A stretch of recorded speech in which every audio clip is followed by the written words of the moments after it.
എന്തായാലും രാഷ്ട്രീയ നേതാക്കളെ അണിനിരത്തിക്കൊണ്ടാണ് ഞങ്ങളൊക്കെ പണ്ട് ഇങ്ങനെയുള്ള പ്രോഗ്രാമുകളിൽ വരുമ്പോൾ. ഇപ്പോൾ കൃഷിക്കാരെയും അതുമായി ബന്ധപ്പെട്ട ഉദ്യോഗസ്ഥരെയും കൊടുക്കുന്നതിൽ ഞങ്ങൾക്ക് വളരെ സന്തോഷമുണ്ട്. ജൈവ കേരളം സുരക്ഷിത കേരളം പദ്ധതിക്ക് എല്ലാവിധ ആശംസകളും നേരുന്നു. ഞാൻ 9 വർഷമായിട്ട് ജൈവകൃഷി മാത്രം ചെയ്യുന്ന വ്യക്തിയുമാണ്. കുരുമുളക് കൃഷി മാത്രമേ ഉള്ളൂ, പച്ചക്കറി കൃഷികളും.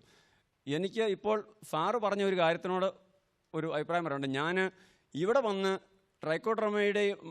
ട്രൈക്കോഡർമയുടെയും സ്യൂഡോമോണസിൻ്റെയും ലിക്വിഡ് മേടിച്ച് കൊണ്ടുപോയി വർദ്ധിപ്പിച്ച് അത് നന്നായിട്ട് കൃഷി ചെയ്തുകൊണ്ടിരിക്കുന്ന ഒരു വ്യക്തിയാണ്. പക്ഷേ ഞങ്ങൾ ഉൽപ്പാദിപ്പിക്കുന്ന അതുപോലെ ഞങ്ങളെല്ലാവരും ഞങ്ങളവിടെ 30 പേരുണ്ട് ജൈവ രീതിയിലെ കൃഷി ചെയ്യുന്ന പശുക്കളെ മേടിച്ച് നാടൻ പശുക്കളെ വെച്ച് ജീവാമൃതം ഉണ്ടാക്കി കൃഷി ചെയ്യുന്നു. ഞങ്ങൾ ഉൽപ്പാദിപ്പിക്കുന്ന ഞങ്ങളുടെ ഈ കൾച്ചറ് ശരിക്കും ഇതിൻ്റെ കണ്ടന്റ് ഉണ്ടോ ഇല്ലയോ എന്നറിയാൻ, അത് ശരിയാണോ ഇല്ലയോ എന്നറിയാനുള്ളൊരു സംവിധാനം എവിടെയോ ഉള്ളത് ഞങ്ങൾക്കറിയത്തില്ല. അതുപോലെ ഈ ഊരൻകേടിനെ, കുരുമുളക് മാത്രമാണ് ഈ കൃഷി ചെയ്യുന്നത്, പൂർണ്ണമായിട്ട് ജൈവ രീതിയിൽ ഊരൻകേടാണ് ഏറ്റവും കുരുമുളകിനെ ബാധിച്ച് പ്രശ്നമായിട്ട് വന്നിരിക്കുന്നത് എല്ലായിടത്തും. അതിന് പൂർണ്ണമായിട്ട് ജൈവ രീതിയിൽ ഞങ്ങൾക്ക് ചെറിയതാണേലും കീടനാശിനി ഉപയോഗിക്കാൻ താല്പര്യമില്ല. പരിപൂർണമായിട്ട് ജൈവ രീതിയിൽ നിയന്ത്രിക്കാനുള്ള കീടനാശിനികളും അതിനോടനുബന്ധിച്ച വളങ്ങളുമാണ് ഞങ്ങൾക്ക് വേണ്ടത്. സ്വാദാർഹമായ ഒരു പ്രവണതയാണ് ഇവിടെ ഉന്നയിച്ചത്. ഞങ്ങൾക്കത് തന്നെ ജൈവ രീതിയിൽ വേണം. ഇതാണ് നമ്മുടെ നാട്ടിലെല്ലാവരും ഇനി പറയാൻ പോകുന്നത്. ഇവിടെ ചോദ്യം, സുഡോമോണാസിൽ ബാക്ടീരിയൽ കൗണ്ടടക്കം ഉള്ള ടെസ്റ്റ് ചെയ്യാനുള്ള സംവിധാനം KVKയിലുണ്ട്. അതുപോലെ തന്നെ 8 ക്രാപ്പ് ഹെൽത്ത് ക്ലിനിക്കിലെയും സിമ്പിളായിട്ട് ചെയ്യാനുള്ള ഹ്യൂമോസൈറ്റോമീറ്റർ കൊണ്ട് നമുക്കൊരു 30 മിനിറ്റ്സിൽ കൗണ്ട് ചെയ്യാനുള്ള മെത്തേഡ് തന്നെ എല്ലാ ക്രാപ്പ് ഹെൽത്ത് ക്ലിനിക്കിലും ഉണ്ട്. ഊരനെ നിയന്ത്രിക്കാൻ പ്രത്യേകിച്ച് കുരുമുളകിനകത്ത് ഒരു 3 തരത്തിലുള്ള ബയോ ടെക്നിക്ക് ഡെവലപ്പ് ചെയ്തിട്ടുണ്ട്. ഒന്ന് EM കേട്ടിട്ടുണ്ടോ? എഫക്റ്റീവ് മൈക്രോ ഓർഗാനിസംന് മാർക്കറ്റിൽ കിട്ടുന്നുണ്ട്. EM 5 ml 1 ലിറ്റർ വെള്ളത്തിൽ ചേർത്തിട്ട് ഒരു സ്പ്രേ കൊടുക്കുക. പിന്നെ 15 ദിവസം കഴിഞ്ഞിട്ട് നേരത്തെ പറഞ്ഞതുപോലെ തന്നെ വെട്ടിസീലിയം പാരഫിൻ ഓയിൽ ചേർത്തിട്ട് സ്പ്രേ ചെയ്യുക. എപ്പോഴും നമ്മൾ സ്പ്രേ ചെയ്യാൻ പറയുന്നുണ്ടെങ്കിലും ചെയ്യാനുള്ള കറക്റ്റ് സമയമുണ്ട്. നമ്മളത് ചെയ്യേണ്ടത് ഇമ്പോർട്ടൻ്റ് ആണ്. ഈ ഊരൻ്റെ ആക്രമം സെപ്റ്റംബറിലാണ് ഇതിൻ്റെ ഇൻഫെക്ഷൻ സ്റ്റാർട്ട് ചെയ്യും. അപ്പോൾ സെപ്റ്റംബറിൽ ഒരു സ്പ്രേയും പിന്നെ 15 ദിവസം കഴിഞ്ഞിട്ട് വെട്ടിസീലിയമും സ്പ്രേ ചെയ്താൽ, വെട്ടിസീലിയം അഡീഷണലായിട്ട് പാരഫിൻ ഓയിലും സ്പ്രേ ചെയ്താൽ പിന്നെ അതിൻ്റെ മൾട്ടിപ്ലിക്കേഷൻ ഉണ്ടാകത്തില്ല. എല്ലാ പഞ്ചായത്തിലും കൃഷിഭവനുണ്ട്. ഇത്തരം സംശയങ്ങൾ മനസ്സിൽ വയ്ക്കാതെ കൃഷിഭവനുമായി ബന്ധപ്പെട്ടാൽ ചൂണ്ടിക്കാണിച്ച് തരും. ഈ 8 സെൻറ്റർ ഇടുക്കി ജില്ലയിൽ എവിടെയൊക്കെയുണ്ടെന്ന് അവർക്കറിയാം. ആ കൃഷിഭവനിൽ ബന്ധപ്പെട്ട് മുന്നോട്ട് നീങ്ങുക. ഡോക്ടർ സുധാകർ പറഞ്ഞ EM സൊല്യൂഷൻ ഉണ്ടാക്കുന്നതിലുള്ള പരിശീലനം പോലും 3 പഴങ്ങൾ മാത്രം വെച്ച്, മത്തനും പപ്പായയും അടക്കമുള്ള 3 പഴങ്ങൾ മാത്രം വെച്ച് വീടുകളിൽ പോലും ഉണ്ടാക്കാനുള്ള പരിശീലനം ലഭ്യമാണ്. അതും ഇത്തരം വിദഗ്ധ ഏജൻസികളുമായി ബന്ധപ്പെടുക. നമ്മുടെ ഈ ഇടുക്കി ജില്ലയിൽ അന്യം നിന്ന് പൊയ്ക്കൊണ്ടിരിക്കുന്ന ഒരു കൃഷിയാണ് നെൽകൃഷി. അതിനെക്കുറിച്ചാണ് എനിക്കൊന്ന് പറയാനുള്ളത്. എന്ന് വെച്ച് കഴിഞ്ഞാൽ ഒരു 2 ഏക്കർ സ്ഥലം കൃഷി ചെയ്യുമ്പോൾ നമുക്ക് 1,00,000 മിച്ചം രൂപ നമുക്ക് ചിലവ് വരുന്നുണ്ട്. പക്ഷേ നമ്മുടെ കൃഷിഭവനിൽ നിന്ന് നമുക്ക് സബ്സിഡിയായിട്ട് ഏകദേശം ലഭിക്കുന്നത് 1500 രൂപയാണ്. നമുക്ക് 1,00,000 രൂപ മിച്ചം നമുക്ക് ചിലവാക്കുമ്പോൾ നമുക്ക് കിട്ടുന്ന ലാഭം എന്ന് പറഞ്ഞു കഴിഞ്ഞാൽ ഏകദേശം ഒരു 20,000 രൂപയ്ക്കുള്ളിൽ നമുക്ക് കിട്ടുന്നില്ല. ഇപ്പോൾ സാറ് പറഞ്ഞതിന് സബ്സിഡിയെക്കുറിച്ചുള്ള കാര്യങ്ങൾ പരമാവധി ഒഴിവാക്കണം. പക്ഷേ നമ്മുടെ സമൂഹ മാധ്യമത്തിൽ കൂടി പറഞ്ഞാൽ മാത്രം നമുക്കതിനൊരു ഇതുണ്ടാവുന്നുള്ള ഒരു ഇതിനോട് ഞാൻ പറയുകയാണ്. ഇതിനു മുമ്പ് നമുക്കൊരു 3-4 വർഷം മുമ്പ് തന്നെ നമുക്ക് തരിച്ചു നിലം കൃഷി ചെയ്താൽ അതിന് സബ്സിഡി ഒരു 6000 രൂപ കിട്ടുമെന്ന് പറയും. ആൾക്കാർ കൂടുതലായിട്ടും പ്രവണത അതിനായിട്ട് കാണിക്കാൻ തുടങ്ങി. വെച്ചാൽ കൃഷി ചെയ്താൽ 1500 രൂപ കിട്ടുകയുള്ളൂ. കൃഷി ചെയ്യാതെ കിടന്ന് 2 വർഷം കഴിയുമ്പോൾ ചെയ്യുകയാണെങ്കിൽ 6000 രൂപ നമുക്ക് കിട്ടും. ആ ഒരു ഇതുണ്ടായിരുന്നു ഇതിനു മുമ്പ് 2 വർഷം മുമ്പ്. പക്ഷേ ഇപ്പോൾ നമുക്ക് ഏറ്റവും നഷ്ടമായിട്ടുള്ള ഒരു കൃഷിയായിട്ട് നെൽകൃഷി മാറിയിരിക്കുകയാണ്. ഞങ്ങളുടെ വണ്ടമേട് പഞ്ചായത്താണ് പറഞ്ഞാൽ നമ്മുടെ ഇടുക്കി ജില്ലയിൽ കൂടുതലായിട്ട് നെൽകൃഷി ഇപ്പോൾ ഉള്ളത്. അതുകൊണ്ട് നമുക്ക് അതിനുള്ള സബ്സിഡി, അതുപോലെ തന്നെ നമുക്ക് അതിൻ്റെ രോഗം എന്ന് പറഞ്ഞു കഴിഞ്ഞാൽ കൂടുതലായിട്ട് നമുക്ക് ജൈവ കൃഷിയിൽ നല്ല രീതിയിൽ നമുക്ക് ചെയ്യാൻ പറ്റുന്ന ഒരു കൃഷിയാണ് നെൽകൃഷി. അതിൻ്റെ അടിക്കണ കഴിയുന്ന സമയത്ത് നമുക്ക് ഓലപ്പഴുക്കലുള്ള രോഗം മാത്രമേ നമുക്ക് കൂടുതലായിട്ട് അതിന് രോഗങ്ങളായിട്ട് കാണാറുള്ളൂ. അതുകൊണ്ട് നമുക്ക് കൃഷി ഡിപ്പാർട്ട്മെൻറ്റിൽ നിന്നും അതിന് നല്ലൊരു സഹായങ്ങൾ വേണമെന്ന് അഭ്യർത്ഥിക്കുന്നു. നമ്മൾ മലയോര ജില്ലയിലാണ് ഇപ്പോൾ ഈ ചർച്ച നടക്കുന്നെങ്കിലും നമ്മുടെ ആഹാരമാണ് അരിയാഹാരം. നെല്ലിനെ അവഗണിക്കാൻ പറ്റില്ല. ഒരു കാലത്ത് ഇനി കുറേ കാലം കഴിയുമ്പോൾ അടുത്ത തലമുറയ്ക്ക് നെല്ല് മരത്തിലാണോ ചെടിയിലാണോ ഉണ്ടാകുന്നതെന്ന് തിരിച്ചറിയാത്ത പറ്റാത്തൊരു സമൂഹത്തിനെ വാർത്തെടുക്കാൻ പാടില്ല. മറുപടി ശ്രീ AT തോമസ് ഇതിന് പ്രതികരിക്കുന്നു. വണ്ടമേട് ചക്കവള്ളം പഞ്ചായത്തിൽ വ്യാപിച്ച് കിടക്കുന്ന അണക്കര പാടശേഖരം കൃഷി ഡിപ്പാർട്ട്മെൻറ്റും ബ്ലോക്ക് പഞ്ചായത്തും ഗവൺമെൻറ് ഓഫ് കേരളയും ഗവൺമെൻറ് ഓഫ് ഇന്ത്യയും ചേർന്ന് ഒരു പൈലറ്റ് പ്രോജക്റ്റായിട്ട് ഞങ്ങൾ എടുക്കുകയാണിത്. അതായത് അവിടെ തരിശായിട്ട് വിമാനത്താവളം നടപ്പാക്കാം എന്ന് പറഞ്ഞ് മാറ്റിയിട്ടിരുന്ന സ്ഥലം, അതായത് മണൽ ഒക്കെ ഖനനം ചെയ്തുകൊണ്ടിരുന്ന ആ സ്ഥലം മുഴുവൻ എടുത്ത് ഒരു കംപ്ലീറ്റ് ജൈവ രീതിയിൽ പാൽത്തോണി ഇനം നെല്ല് കൃഷി ചെയ്ത് നിങ്ങൾക്ക് എല്ലാ സഹായവും ചെയ്ത് ഹൈടെക് ഫാം ഉൾപ്പെടെ ഓർഗാനിക് രീതിയിൽ മീൻ വളർത്തൽ ഒരു ഞാൻ കൂടുതൽ വിശദീകരിക്കുന്നില്ല, ആ സ്കീം ഞങ്ങൾ നടപ്പാക്കുകയാണ്. അതിനു പുറമെ കേരള കൃഷി വകുപ്പ് ഇപ്പോൾ ഏറ്റവും കൂടുതൽ പ്രാധാന്യം കൂടി നടപ്പാക്കുന്ന ഒന്നാണ് നെൽകൃഷി. അത് അതായത് കർഷകർ അത് കൃഷിഭവനുമായിട്ടും തദ്ദേശ സ്വയംഭരണ വകുപ്പുമായിട്ട് ഇപ്പോൾ തദ്ദേശ സ്വയംഭരണ വകുപ്പിൻ്റെ പദ്ധതികൾ 2016-17 വർഷം ആവിഷ്കരിക്കുന്ന സമയമാണ്. വാർഡ് സഭകളിലും ഗ്രാമസഭകളിലും നമ്മൾ ആ പ്രപ്പോസൽ കൊടുക്കണം. അത് ആനുകൂല്യത്തിൻ്റെ കുറവല്ല, ഞങ്ങളുടെ ടെക്നോളജി ഞങ്ങളും ഗവേഷണ കേന്ദ്രം നൽകാത്തതിൻ്റെ കുറവല്ല, നിങ്ങൾ കർഷകർ മുന്നോട്ട് വന്നാൽ മാത്രം മതി. അത് എല്ലാ സപ്പോർട്ടും കൃഷി വകുപ്പിൻ്റെ ഭാഗത്തുനിന്ന് നിലവിലുണ്ട്. നിങ്ങൾ ഞങ്ങളെ അപ്രോച്ച് ചെയ്യുക, ഞങ്ങളും അങ്ങോട്ട് അപ്രോച്ച് ചെയ്യുന്നതാണ്. നെൽകൃഷി ചെയ്യുമ്പോൾ നാട്ടുമ്പുറത്താണെങ്കിൽ പുതിയ വിത്തുകളൊക്കെ വരുന്നുണ്ട്. നമുക്ക് നേരത്തെ ജ്യോതി, ഉമ തുടങ്ങിയ വിത്തുകൾ തന്നിരുന്നു. അതിനുശേഷം കാർഷിക സർവകലാശാല പുതിയ വിത്തുകൾ ഇറക്കിയിട്ടുണ്ട്. ഞങ്ങളും പത്രമാസികളൊക്കെ വായിക്കുന്നുണ്ട്. പക്ഷേ ഇടുക്കിയിൽ ലഭിക്കാൻ ഒരു മാർഗവുമില്ല. കേരള കാർഷിക സർവകലാശാല ധാരാളം നെല്ല് വിത്ത് ഇനങ്ങൾ എടുത്തിട്ടുണ്ട്. പക്ഷേ നമുക്ക് ഈ നാട്ടിലേക്ക് ഏത് വെറൈറ്റിയാണ് സ്യൂട്ടബിൾ എന്നുള്ള ഒരു ട്രയൽ നടത്തിയിട്ടില്ല അതുവരെ. അതുകൊണ്ടാണ് ഞങ്ങളത് റെക്കമെൻഡ് ചെയ്യാത്തത്. നിങ്ങൾക്ക് ഏതെങ്കിലും വിത്ത് ആവശ്യമുണ്ടെങ്കിൽ കൃഷിഭവനിൽ പറഞ്ഞു കഴിഞ്ഞാൽ ആ വിത്തുകൾ കിട്ടും. പിന്നെ നമ്മൾ ജൈവ രീതിയിലേക്കാണ്, നമ്മുടെ ഇന്നത്തെ ടോപ്പിക്ക് തന്നെ അതാണ്. അപ്പോൾ ഭക്ഷ്യസുരക്ഷ എന്നുള്ള ഇതിലേക്ക് വരുമ്പോൾ ജൈവ രീതിയിൽ നമ്മൾ ചെയ്യുമ്പോൾ നമ്മുടെ എഥനിക് വെറൈറ്റീസ്, നാടൻ വെറൈറ്റീസ് ആണ് നമുക്ക് കൂടുതൽ രോഗപ്രതിരോധ ശേഷിയും കൂടുതൽ സ്ഥായിയായ ആ വിളവൊക്കെ നമുക്ക് ലഭിക്കുന്നത് അതുകൊണ്ടാണ്. അപ്പം ഞങ്ങൾ കൂടുതലും ഈ നാടൻ, ഇപ്പോൾ ഹൈബ്രിഡിനെ പറ്റി പറഞ്ഞു വന്നപ്പോൾ ഒരു കാര്യം ഞാൻ പറയാൻ വിട്ടുപോയി, സാറ് അത് പറഞ്ഞതാണ്. അതായത് ഹൈബ്രിഡ് വിത്ത് ഞങ്ങൾ പ്രചരിപ്പിക്കുന്നതിൻ്റെ കുറവിൻ്റെ കാരണം എന്താണെന്ന് ചോദിച്ചാൽ ഇതിൻ്റെ നെക്സ്റ്റ് ജനറേഷനിൽ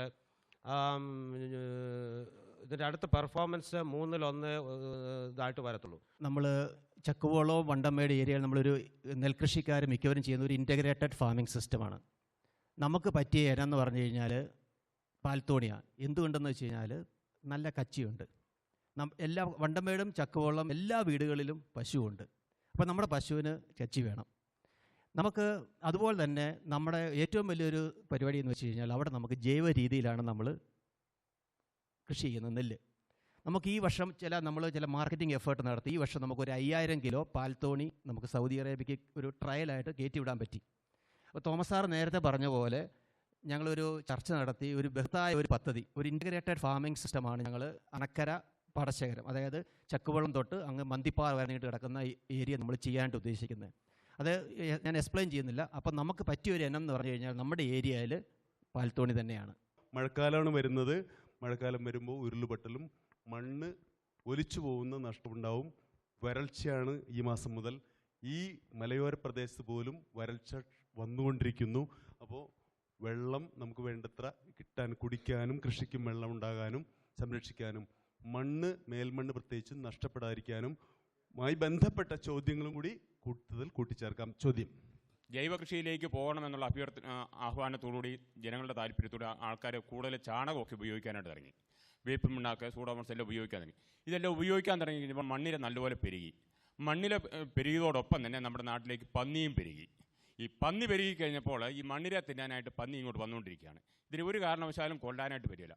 കൃഷി KVK എന്നുடைய എക്കോഡൻ നമ്മൾ പരീക്ഷിച്ചു. പക്ഷേ 2-3 മാസത്തേക്കായിട്ട് കാലാവധിയുള്ളൂ. ഇതിനെ പന്നിയെ അകറ്റി നിർത്തുന്നതിന് സ്ഥിരമായ ഒരു പദ്ധതിക്കുള്ള പരിപാടി ഡിപ്പാർട്ട്മെൻറ്റിൽ നിന്ന് ആസൂത്രണം ചെയ്യണം. സ്ഥിരമായിട്ടുണ്ടായെങ്കിൽ മാത്രമേ ചെയ്യാനായിട്ട് പറ്റുള്ളൂ. രണ്ടാമത്തെ ഒരു നിർദ്ദേശം എന്ന് പറയുന്നത്, കൃഷിഭവനോ അല്ലെ ഏതെങ്കിലും ഡിപ്പാർട്ട്മെൻറ്റിൽ നിന്ന് വരുന്ന കാര്യങ്ങൾ ജനങ്ങളിലേക്ക് വേണ്ട വിധത്തിൽ എത്തുന്നില്ല. ഒരുപക്ഷെ വണ്ടമേട് കൃഷിഭവനിലോ അല്ലെ ചക്കുവളത്തൊക്കെ ശരിക്കും എത്തുന്നുണ്ട്.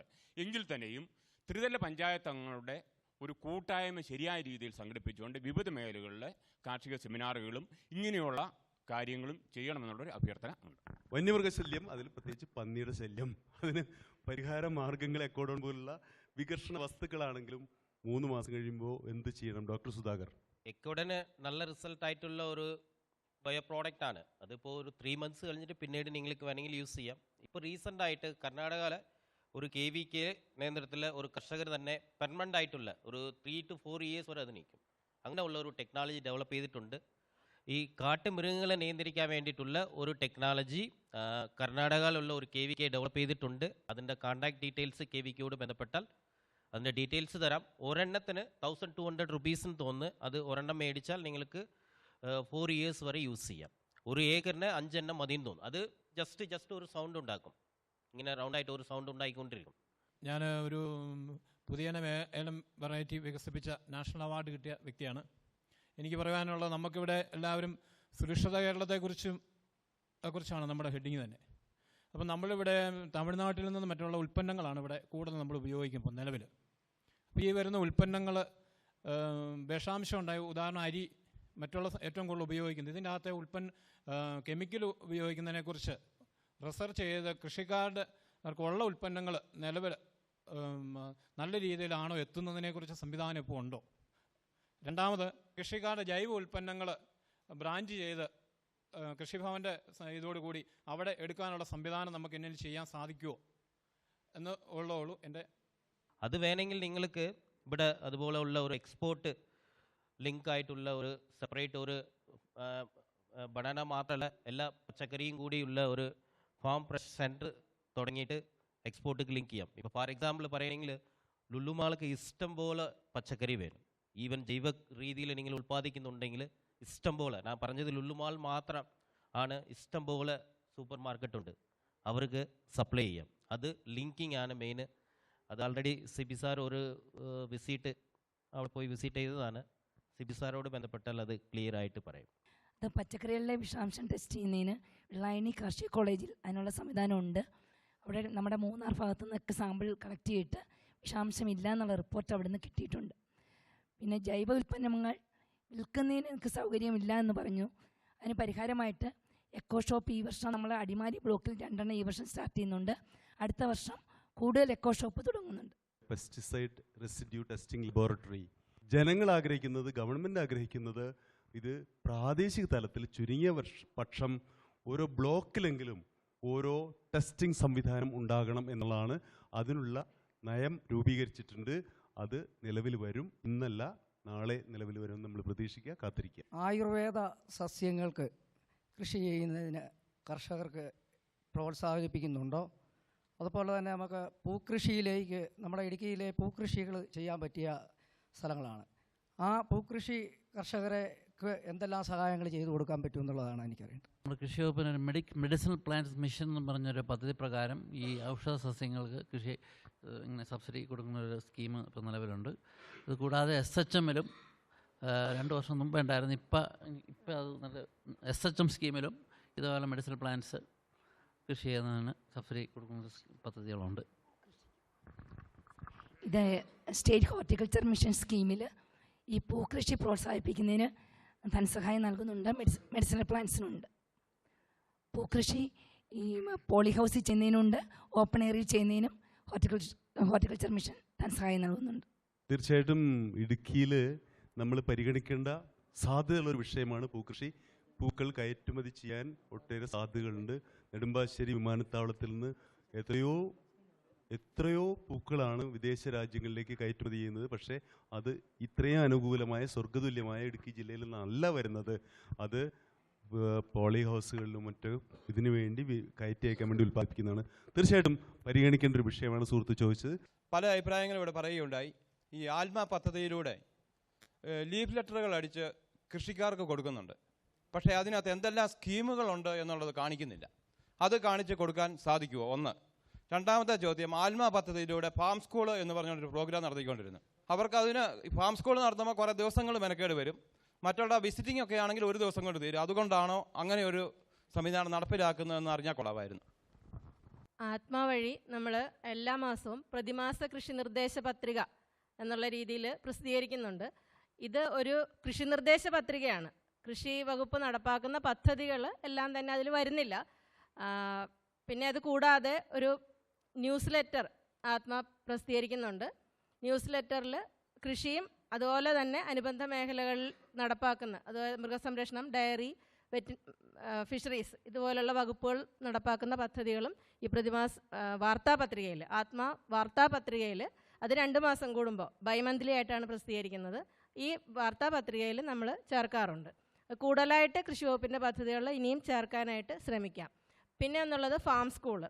നമ്മൾ ആത്മാ പദ്ധതി നേരത്തെ പറഞ്ഞ പോലെ ഒരു കേന്ദ്ര ഗവൺമെൻറ് പദ്ധതിയാണ്. അത് നേരത്തെ നമ്മൾ 90% കേന്ദ്ര ഫണ്ടും 10% സ്റ്റേറ്റ് ഫണ്ട് എന്നുള്ള രീതിയിലാണ് ആവിഷ്കരിച്ചിരുന്നത്. പക്ഷേ ഇപ്പോൾ അത് 50% കേന്ദ്ര ഫണ്ട്, 50% സ്റ്റേറ്റ് ഫണ്ട് എന്നുള്ള രീതിയിലേക്ക് മാറി. അതുകൊണ്ട് തന്നെ ആത്മാ പദ്ധതി മുഴുവനായിട്ടും എല്ലാ കമ്പോണൻസും അതിൻ്റെ നമുക്ക് നടപ്പാക്കാനായിട്ട് ഇപ്പോൾ ബുദ്ധിമുട്ടുണ്ടാകുന്നുണ്ട്. ആത്മാ പ്ലസ് എന്നുള്ള സംസ്ഥാന ഇതിൻ്റെ പൂരക പദ്ധതിയായിട്ടുള്ള ആത്മാ പ്ലസ് പദ്ധതിയിൽ ഉൾപ്പെടുത്തി നമ്മൾ ഫാം ഫീൽഡ് സ്കൂള്, അത് അധികവും ഈ സംയോജിത രോഗ കീട നിയന്ത്രണ മാർഗങ്ങളെ ഉൾപ്പെടുത്തിക്കൊണ്ടുള്ള ഒരു പദ്ധതിയാണ്. ഈ വർഷം നമ്മളത് എല്ലാ ബ്ലോക്കിലും 3 പഞ്ചായത്തിൽ വീതം 3 ഫാം ഫീൽഡ് സ്കൂൾ വീതം എല്ലാ ബ്ലോക്കിലും കൊടുക്കുകയുണ്ടായി. ഞാൻ ഒരു പോളികോസ് നടത്തുന്നുണ്ട്. കൂടാതെ ഫെഡറേറ്റഡ് നഴ്സറി ഇപ്പോൾ ഉടനെ സ്റ്റാർട്ട് ചെയ്യുന്നതാണ്. എനിക്ക് പറയാനുള്ളത് എന്താണെന്ന് വെച്ചാൽ, കഴിഞ്ഞ ദിവസം ഒരു മീറ്റിങ്ങിന് ചെന്നപ്പോൾ തൊടുപുഴയിൽ നിന്ന് അറിയാൻ കഴിഞ്ഞു, SFAC എന്ന സംഘടന 15 ലക്ഷം മുതൽ 6 കോടി രൂപ വരെ ലോൺ എടുക്കുന്ന കർഷകർക്ക്, കാർഷിക കൃഷിയും അതിനോടനുബന്ധിച്ച് വ്യവസായം ചെയ്യുന്ന ആൾക്കാർക്ക് പലിശ അവരടയ്ക്കുമെന്ന് പറഞ്ഞു. പക്ഷേ അത് 15 ലക്ഷം എന്നുള്ളത് സാധാരണ കർഷകർക്ക് പറ്റുന്നൊരു തുകയല്ല. അത് 1 ലക്ഷം മുതൽ എടുക്കുന്ന ലോണുകൾക്ക് പലിശ അടയ്ക്കുമോ എന്നുള്ളതാണ് ചോദ്യം. 15 ലക്ഷം വരെയുള്ള പ്രോജക്റ്റുകൾക്ക് ഇൻഡസ്ട്രി ലോൺ കൊടുക്കുന്നുണ്ടെന്നാണ് അറിയാൻ കഴിഞ്ഞത്. അതേ പ്രോജക്റ്റുകൾ കിട്ടിയിട്ടില്ല എന്നാണ് കഴിഞ്ഞ മീറ്റിങ്ങിലും ബാങ്കർ അറിയിച്ചത്. നമുക്ക് എല്ലാ ജില്ലകളിലും ലീഡ് ബാങ്ക് ഉണ്ട്. എല്ലാ നാഷണലൈസ്ഡ് ബാങ്കും അതുമായി ബന്ധപ്പെട്ടാണ് പ്രവർത്തിക്കുന്നത്. ഈ ലീഡ് ബാങ്ക് ഇടയ്ക്കിടെ പ്രാദേശികമായി തന്നെ പരിശീലന പരിപാടികൾ നടത്താറുണ്ട്. കാർഷിക വായ്പാ സംവിധാനം, പ്രത്യേകിച്ച് JLG ജോയിൻറ്റ് ലയബിലിറ്റി ഗ്രൂപ്പ് എന്ന് പറയുന്ന നമ്മുടെ സ്വാശ്രയ കൂട്ടായ്മകൾ വഴി, കുടുംബശ്രീ പോലുള്ള വനിതകളുടെയും അല്ലാത്തവരുടെയും കൂട്ടായ്മകൾ വഴിയുള്ളൊക്കെ 4% പലിശയ്ക്ക് കാർഷിക വായ്പകളായിട്ട് കൊടുക്കുകയാണ്. ജാമ്യത്തിന് പറമ്പ് പോലും പണയം വയ്ക്കാതെ, ഒന്നും വയ്ക്കാതെയാണ് JLG ഗ്രൂപ്പിന് 4% എന്ന കാർഷിക വായ്പ നൽകുന്നത്. ആ സംവിധാനം എല്ലാ നാഷണലൈസ്ഡ് ബാങ്കും കൊടുക്കുന്നുണ്ട്. ഞാൻ കാർഷിക മേഖലയുമായി ബന്ധപ്പെട്ട പ്രശ്നങ്ങളിൽ ഉയർന്നു വന്ന നിരവധി നിർദ്ദേശങ്ങൾ, സംശയങ്ങൾ ഒക്കെ ശ്രദ്ധിച്ചു. അതിൽ പ്രധാനമായും ഇന്ന് കാർഷിക മേഖലയിൽ ജലസേചന സൗകര്യം ഉറപ്പുവരുത്തിക്കൊണ്ടുള്ള ഒരു കൃഷി സമ്പ്രദായത്തിന് നമുക്ക് മുൻഗണന കൊടുക്കേണ്ടതുണ്ട്. ഇപ്പോൾ ഇവിടെ സൂചിപ്പിച്ച പല ആളുകളും പറഞ്ഞു, നമ്മുടെ ഇവിടെ വാഴ കൃഷി ചെയ്താൽ 2 വർഷം വേണം പൂർണ്ണമായി വിളവെടുത്ത് വരണമെങ്കിൽ. തമിഴ്നാട്ടിൽ വാഴ കൃഷി ചെയ്താൽ 1 വർഷം കൊണ്ട് 1000 വാഴ വെച്ചാൽ 1000 വാഴയും ഒരുപോലെ വെട്ടും. അപ്പം അത്തരത്തിലേക്ക് വാഴക്കൃഷി നമ്മളിവിടെ വാഴ ചെയ്ത് ഉൽപ്പാദിപ്പിച്ചാൽ ഇത് വിപണനത്തിനുള്ള സംവിധാനമില്ല. മുമ്പേ ഇവിടെ സാറ് പറഞ്ഞതുപോലെ തമിഴ്നാടുമായി ബന്ധപ്പെട്ടെങ്കിൽ ബൾക്കായി വന്നാൽ വാഴ വിപണനത്തിനുള്ള സംവിധാനമുള്ളൂ. 50 കൊല ഒരുമിച്ച് കൊണ്ടുപോയാൽ പച്ചക്കറിക്കടക്കാർ വേണ്ടെന്ന് പറഞ്ഞാൽ പിന്നെ നമുക്കിവിടെ വിൽക്കാൻ പറ്റാത്ത സാഹചര്യമുണ്ട്. അപ്പം ജലസേചന സൗകര്യത്തിന് ഊന്നൽ കൊടുക്കണം. ഗ്രാമപഞ്ചായത്ത്, ബ്ലോക്ക് പഞ്ചായത്ത്, ജില്ലാ പഞ്ചായത്ത്, ഇറിഗേഷൻ ഡിപ്പാർട്ട്മെൻറ്റും ഒക്കെയായി ബന്ധപ്പെട്ട് നമ്മുടെ പഞ്ചായത്ത് വാർഡുകളിൽ നിരവധി കൃഷി ആവശ്യത്തിന് 95 മുതൽ ജനകീയാസൂത്രണം തുടങ്ങിയ കാലം മുതൽ ജലസംഭരണികൾ, കുളങ്ങളും ചെക്കിടാമും ഒക്കെ കെട്ടിയിട്ടിട്ടുണ്ട്. അതിൽ നിന്ന് 1 ലിറ്റർ വെള്ളം പോലും മോട്ടോർ വെച്ച് വെള്ളമെടുത്ത് കൃഷിക്ക് ഉപയോഗിക്കുന്ന തരത്തിലേക്ക് 90% പോയിട്ടില്ല. അതിൻ്റെ പുറകെ അതിൽ പിന്നെ ശ്രദ്ധിച്ചിട്ടില്ല. അപ്പോൾ അത് ശ്രദ്ധിച്ചാൽ ആ കുളം കുത്തിയിരിക്കുന്നതിൻ്റെ ഗുണഭോക്താക്കൾ 10 പേരുണ്ടെങ്കിൽ 10 പേർക്കാണെങ്കിൽ ആ 10 പേർക്ക് വെള്ളം ഉപയോഗിക്കാൻ പറ്റുന്ന തരത്തിലേക്ക് കാര്യങ്ങൾ ചിന്തിച്ചാൽ കാർഷിക മേഖലയിലെ ജലസേചന സൗകര്യം ഉറപ്പുവരുത്താൻ പറ്റും. ഇടത്തര നാമമാത്ര കർഷകർ, 1 ഏക്കർ 1 ഏക്കർ 2 ഏക്കർ താഴെയുള്ള കൃഷിക്കാർക്ക് അടിസ്ഥാന സൗകര്യമില്ല. വൻകിടക്കാർക്ക് മാത്രമേ ജലസേചന സൗകര്യമുള്ളൂ. അതുകൊണ്ട് തരിശു നിലങ്ങൾ കുറച്ചുകൂടെ കൃഷിയോഗ്യമാക്കാൻ പറ്റുകയും കാർഷിക മേഖല ആദായകരമാണെന്ന് കണ്ടാൽ ന്യൂ ജനറേഷൻ ആ കാർഷിക മേഖലയിലേക്ക് വരികയുമുള്ളൂ. ഇപ്പോൾ ന്യൂ ജനറേഷൻ കാർഷിക മേഖലയിലേക്ക് വരുന്നില്ല. ഒരു 50-60 വയസ്സിന് മുകളിലോട്ടുള്ള പഴയ ആളുകൾ കാർഷിക മേഖലയിൽ നിലനിൽക്കുന്നത് കൊണ്ട് മാത്രമാണ് ഇപ്പോഴെങ്കിലും ഇത്രയൊക്കെ ഉള്ളത്. അപ്പോൾ എല്ലാ മേഖലയിലുമുള്ള കൃഷികൾക്ക് ജലസേചന സൗകര്യം ഉറപ്പുവരുത്തിക്കൊണ്ട് മഴവെള്ള സംഭരണികൾ കൂടി നിർബന്ധിതമാക്കുന്ന തരത്തിലേക്കുള്ള ചിന്ത സംസ്ഥാന കൃഷി വകുപ്പിൻ്റെ നേതൃത്വത്തിലുള്ള എല്ലാ ഉദ്യോഗസ്ഥരും ഇവിടെ ഉള്ളതുകൊണ്ട്, ഡിപ്പാർട്ട്മെൻറ്റ് എന്ന നിലയ്ക്ക് ഉള്ളതുകൊണ്ട് പദ്ധതികളുടെ രൂപീകരണത്തിന് നിങ്ങൾ കൊടുക്കുന്ന മാർഗനിർദ്ദേശത്തിൻ്റെ അടിസ്ഥാനത്തിലാണ് ജനപ്രതിനിധികൾ പദ്ധതികൾ പ്ലാൻ ചെയ്യുന്നത്. അതുകൊണ്ട് അത്തരത്തിലേക്ക് ആ മേഖലയിൽ ഇടപെടണമെന്ന് വളരെ വളരെ നന്ദി സുഹൃത്തെ, ഇത് ഉന്നയിച്ചതിന്.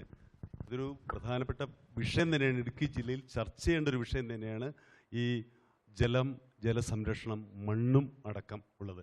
അത് കൃത്യമായി ഈ സമയത്ത് ഉന്നയിച്ചതിന് വളരെ നന്ദി. ഇതിന് കൃഷി വകുപ്പിൻ്റെ ഭാഗത്തു നിന്നുള്ള പ്രതികരണം. ഗ്രാമപഞ്ചായത്ത് മെമ്പറാണല്ലേ? നമ്മളിപ്പോൾ PMKSBY എന്ന് പറഞ്ഞൊരു പദ്ധതി നമുക്കറിയാമല്ലോ. എല്ലാ പഞ്ചായത്തിലും നമ്മൾ അതായത് പ്രൈം മിനിസ്റ്റേഴ്സ് കൃഷി സഞ്ചയ യോജന, ആ പദ്ധതിക്ക് വേണ്ടിയുള്ള മാസ്റ്റർ പ്ലാൻ നമ്മൾ തയ്യാറാക്കിക്കൊണ്ടിരിക്കുകയാണ്. അടുത്ത 5 വർഷത്തേക്ക് ജലസേചന രംഗത്ത് കൃഷി, മണ്ണ് സംരക്ഷണം, MNRGS തൊഴിലുറപ്പ്, മൃഗസംരക്ഷണം, ഇങ്ങനെ എല്ലാ മൈനർ ഇറിഗേഷൻ, മേജർ ഇറിഗേഷൻ എല്ലാ വകുപ്പുകളെയും ചേർത്തിട്ടാണ് ഈ പ്ലാൻ തയ്യാറാക്കിക്കൊണ്ടിരിക്കുന്നത്. അത് കംപ്ലീറ്റ് അത് പൂർണ്ണമായിട്ടും ജനപ്രതിനിധികളുടെ നിർദ്ദേശങ്ങളാണ് ആദ്യമായിട്ട് അതിൽ പരിഗണിക്കുന്നത്. അതിന് ബന്ധപ്പെട്ട മറ്റ് ഡിപ്പാർട്ട്മെൻറ്റ് നിർദ്ദേശങ്ങൾ പരിഗണിച്ച് ഗ്രാമപഞ്ചായത്ത് അല്ലെങ്കിൽ മുനിസിപ്പൽ കമ്മിറ്റി വെച്ച് ആ പ്ലാൻ പാസ്സാക്കിയതിന് ശേഷമാണ് ബ്ലോക്ക് ലെവല്, ജില്ലാ ലെവല്, സ്റ്റേറ്റ് ലെവല് ആ പ്ലാൻ തയ്യാറാക്കിക്കൊണ്ടിരിക്കുന്നത്.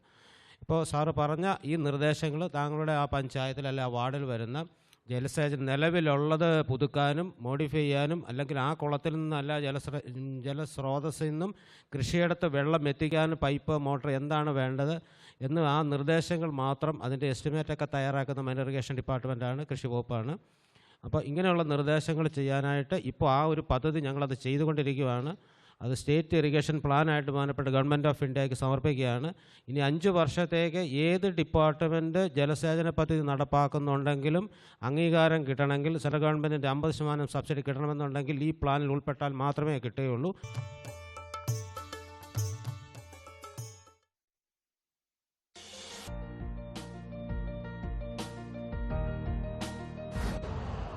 यूरिया का स्वदेशी उत्पादन 70 लाख टन बढ़ाने के लिए 6 उर्वरक संयंत्रों का उद्धार किया जा रहा है।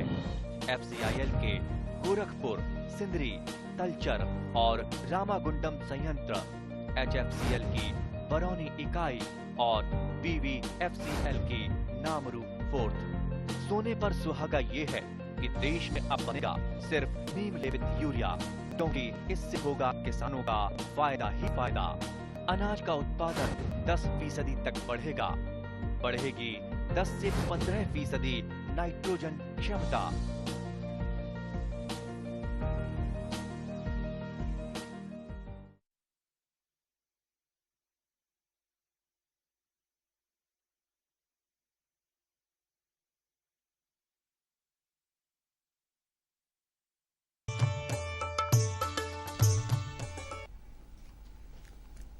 നമസ്കാരം. ദൂരദർശൻ കാർഷിക വാർത്തകളിലേക്ക് സ്വാഗതം. പ്രധാന വാർത്തകൾ. ഹരിതമുദ്ര അവാർഡ് അപേക്ഷ ക്ഷണിക്കുന്നു. മത്സ്യത്തൊഴിലാളികൾക്ക് അപകട ഇൻഷുറൻസ്. ഡയറി ഫാം പരിപാലനത്തിൽ പരിശീലനം. വിശദമായ വാർത്തകളിലേക്ക്. 2015-16 വർഷം വിവിധ ദൃശ്യ, ശ്രാവ്യ, അച്ചടി മാധ്യമങ്ങൾ മുഖേന മലയാളത്തിൽ പ്രസിദ്ധീകരിച്ചതോ പ്രക്ഷേപണം ചെയ്തതോ ആയ മികച്ച കാർഷിക പരിപാടിക്ക് കൃഷി വകുപ്പ് ഹരിതമുദ്ര അവാർഡ് നൽകുന്നു. 50,000 രൂപയും ശില്പവും പ്രശസ്തി പത്രവുമാണ് അവാർഡ്. നോമിനേഷനുകൾ സ്വീകരിക്കുന്ന അവസാന തീയതി 2016 ഏപ്രിൽ 15.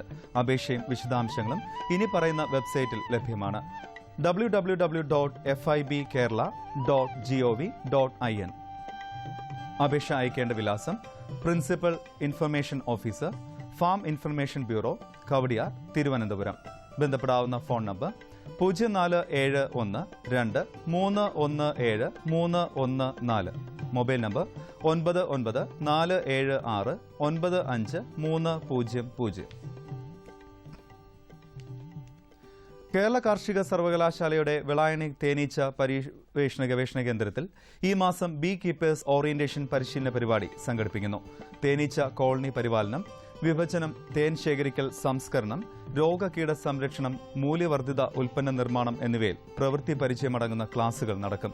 വിശദമായ വിവരങ്ങൾക്ക് ബന്ധപ്പെടാവുന്ന ഫോൺ നമ്പർ 04712384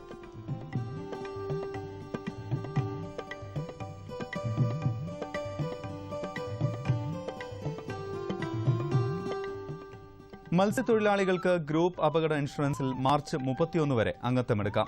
ഒരാളിന് 155 രൂപയാണ് പ്രീമിയം തുക. അപകട മരണത്തിനും അംഗവൈകല്യത്തിനും 5 ലക്ഷം രൂപ വരെ ആനുകൂല്യം ലഭിക്കും. മത്സ്യത്തൊഴിലാളികൾ വികസനക്ഷേമ സഹകരണ സംഘങ്ങൾ വഴിയാണ് അംഗത്വമെടുക്കേണ്ടത്. കൂടുതൽ വിവരങ്ങൾ മത്സ്യഫെഡിന്റെ ജില്ലാ ഓഫീസുകളിലും ക്ലസ്റ്റർ ഓഫീസുകളിലും ലഭിക്കും. കേരള കാർഷിക സർവകലാശാലയുടെ മാടക്കത്തറ കശുമാവ് കൃഷി ഗവേഷണ കേന്ദ്രത്തിൽ അത്യുൽപാദന ശേഷിയുള്ള 16 ഇനം കശുമാവുകളുടെ ഗ്രാഫ്റ്റ് തൈകൾ ലഭ്യമാണ്. അതോടൊപ്പം കശുമാങ്ങ, കശുവണ്ടി ഉൽപ്പന്നങ്ങളും ഉൽപ്പന്ന നിർമ്മാണ പരിശീലനവും ലഭിക്കുന്നതാണ്. കൂടുതൽ വിവരങ്ങൾക്ക് വിളിക്കാവുന്ന ഫോൺ നമ്പർ 04872376 800.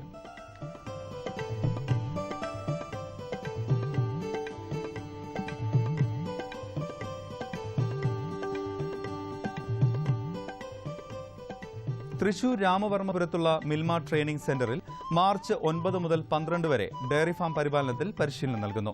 കൂടുതൽ വിവരങ്ങൾക്ക് ബന്ധപ്പെടാവുന്ന ഫോൺ നമ്പർ 0487 2 695 869.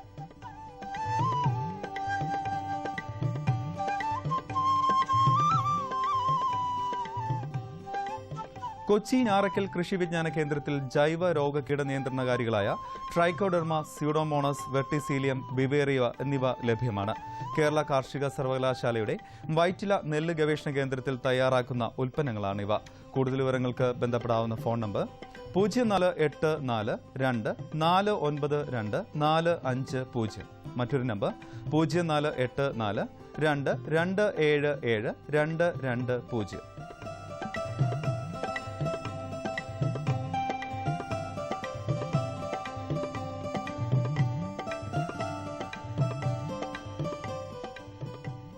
ഇനി കമ്പോളം നിലവാരം. വെളിച്ചെണ്ണ കൊച്ചി ക്വിൻ്റലിന് 8500 രൂപ, കോഴിക്കോട് 9000, തൃശൂർ 8300. കൊപ്ര കൊച്ചി 5820, കോഴിക്കോട് 5850, തൃശൂർ 5790. കുരുമുളക് അൺഗാർബിൾഡ് 61400, കുരുമുളക് ഗാർബിൾഡ് 64400, ചുക്ക് മീഡിയം 17000, ബെസ്റ്റ് 18500. മഞ്ഞൾ Salem 11100, ഈറോഡിൽ 11300. Kochi rubber RSS 5ാം grade 9800 രൂപ, rubber RSS 4ാം grade 9900. Kottayam rubber RSS 5ാം grade 9800, rubber RSS 4ാം grade 9900 രൂപ. കമ്പോള നിലവാരം കൊച്ചിയിൽ. വെളിച്ചെണ്ണ ക്വിൻ്റലിന് 8500 രൂപ, കൊപ്ര 5820, പിണ്ണാക്ക് എക്സ്പെല്ല 2100, റോട്ടറി 2400, കുരുമുളക് അൺഗാർബിൾഡ് 61400, ഗാർബിൾഡ് 64400, ചുക്ക് മീഡിയം 17000, ബെസ്റ്റ് 18500. അടയ്ക്ക പുതിയത് 19000 രൂപ മുതൽ 20000 രൂപ വരെ. ജാതിക്ക തൊണ്ടൻ കിലോഗ്രാമിന് 180 രൂപ മുതൽ 200 രൂപ വരെ. തൊണ്ടില്ലാത്തത് 380 മുതൽ 400 രൂപ വരെ. ജാതിപത്രി 600 മുതൽ 925 രൂപ വരെ. ഗ്രാമ്പു 760 രൂപ. റബ്ബർ RSS 5ാം ഗ്രേഡ് ക്വിൻ്റലിന് 9800 രൂപ, റബ്ബർ RSS 4ാം ഗ്രേഡ് 9900. ഒട്ടുപാൽ 6800, ലാറ്റക്സ് 7400 രൂപ. കമ്പോള അവലോകനം. കർണാടകത്തിലും വയനാട്ടിലും കുരുമുളക് വിളവെടുപ്പ് പുരോഗമിക്കുന്നു. കാർഷിക ചിലവുകൾ മുൻനിർത്തി പുതിയ ചരക്ക് വിൽപ്പനയ്ക്ക് ഇറക്കാൻ ഉൽപ്പാദകർ ഉത്സാഹിച്ചു. ശിവരാത്രി വേളയിലെ ആവശ്യങ്ങൾക്കായി ഉത്തരേന്ത്യക്കാർ ചരക്ക് ശേഖരിച്ചു. ഗാർബിൾഡ് കുരുമുളക് കിലോ 65,444 രൂപയിലാണ്.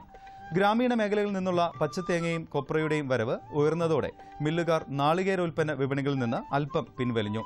വ്യാവസായിക ഡിമാൻഡ് കുറഞ്ഞത് കൊപ്ര, വെളിച്ചെണ്ണ വിലകളെ ഒരുപോലെ ബാധിച്ചു. റബ്ബർ അവധി വ്യാപാരത്തിലെ നിക്ഷേപ താൽപര്യം കണ്ട് ടയർ കമ്പനികൾ മുഖ്യ വിപണികളിൽ ഷീറ്റ് ശേഖരിക്കാനിറങ്ങി. വ്യവസായ മേഖലയിൽ നിന്നുള്ള ആവശ്യത്തിന് അനുസൃതമായി ഷീറ്റ് വിൽപ്പനയ്ക്ക് എത്തുന്നില്ല.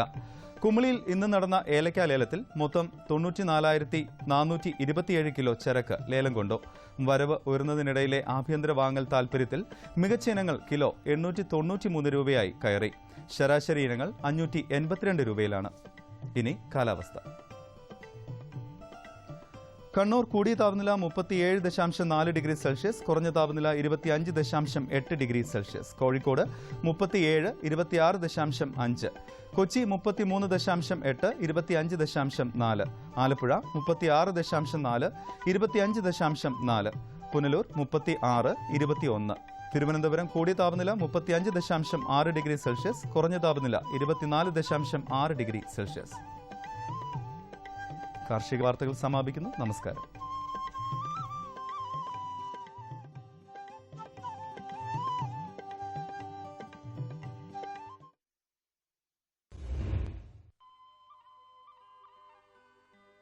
കേട്ടോ എന്നെ എന്ത് കേൾപ്പിക്കാനാ? പോയി അവളെ കേൾപ്പിക്കും. ആരോട് പറയാൻ? അത് തന്നെ നിങ്ങളുടെ മൊബൈൽ ഫോണ്. രാവിലെയും വൈകിട്ടും പകലും രാത്രി അതിനോട് ഒട്ടിയിരിക്കല്ലേ. ചോദിച്ചാ കിസാൻ കോൾ സെന്ററുമായി സംസാരിക്കാണെന്ന് പറയും. ഓ അതാണല്ലേ കാര്യം. അതെ, എന്ത് പറ്റി ഇപ്പൊ സംസാരിക്കുന്നില്ലേ? ഇപ്പൊ അപ്പൊ കാര്യം നടക്കും. അതെങ്ങനെ? അതെ, ഇപ്പൊ കൂടുതൽ ലൈനുകളും പ്രത്യേക ടെക്നിക്കും കാരണം കൃഷി വിദഗ്ധരുമായി ഉടനെ സംസാരിക്കാം. ഇനി ലൈന് ബിസി ആണെങ്കിൽ തന്നെ നിങ്ങളുടെ പ്രശ്നം റെക്കോർഡ് ചെയ്തോളും. അവിടെ നിന്ന് ഫോണും വരും, പിന്നെ പ്രശ്ന പരിഹാരം മെസ്സേജായും വരും. കണ്ടില്ലേ വന്നല്ലോ. ആഹാ എന്ന് വെച്ചാ കാത്തിരിക്കേ വേണ്ട അല്ലേ? അതെ. അതാണല്ലേ പെട്ടെന്ന് എന്നോട് ഇപ്പൊ ഇത്ര സ്നേഹം തോന്നിയത്. കൃഷി സംബന്ധമായ പ്രശ്നങ്ങൾക്ക് നിങ്ങളുടെ ഭാഷയിൽ ഉടൻ പരിഹാരത്തിന് ഇന്ത്യ ഒട്ടുക്കും ഏത് ഫോണിൽ നിന്നും ഹെൽപ്പ് ലൈൻ നമ്പർ